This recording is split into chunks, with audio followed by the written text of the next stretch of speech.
The world is stunned as the Philippines awakens to an unprecedented show of force in Subic Bay. In a move that shocked both Manila and Beijing, a massive wave of U.S. C-17 Globemaster III transport aircraft has landed at the historic port city.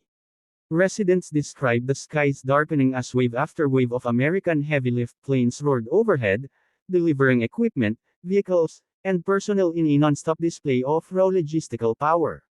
For many Filipinos, this sudden influx of U.S. military capability comes as both a reassurance and a mystery. What are these planes carrying? Why now? And what message is Washington sending to China? The C-17 Globemaster III is the backbone of U.S. strategic airlift, capable of carrying tanks, artillery, helicopters, and hundreds of troops anywhere in the world. Seeing even a handful of these giants on a runway is impressive. But seeing dozens arrive in quick succession is something rarely witnessed outside major war zones. Local eyewitnesses say they counted more than 10 arrivals within hours, with more coming through the night. Subic Bay's massive runways and deep water port make it an ideal hub for U.S. operations, and this sudden activity suggests something far bigger is underway than routine exercises.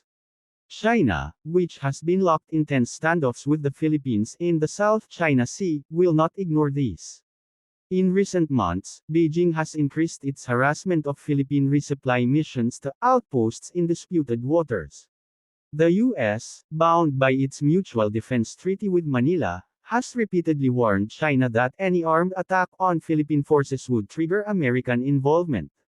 But words are one thing, heavy-lift aircraft delivering tons of equipment are another. This is Washington's way of showing that it can move forces fast, anywhere, and at any time. Analysts believe this surge of C-17 activity could be related to the upcoming Balikatan exercises, annual U.S.-Philippine drills that have grown larger each year. But the timing, scale, and secrecy surrounding this arrival suggest more than just a scheduled event.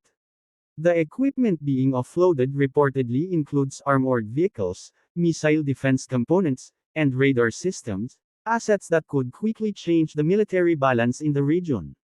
If the U.S. is prepositioning supplies and forces at Subic Bay, it would allow rapid response to any Chinese provocation around Scarborough Shoal, Second Thomas Shoal, or other flashpoints. For many Filipinos, this show of American muscle is both thrilling and reassuring. After years of uncertainty over whether the U.S. would truly defend its ally, this deployment feels like a clear answer. "We woke up and heard jet engines all day long," said one Subic Bay resident. "If this is what American support looks like, I think China will think twice before bullying U.S. again."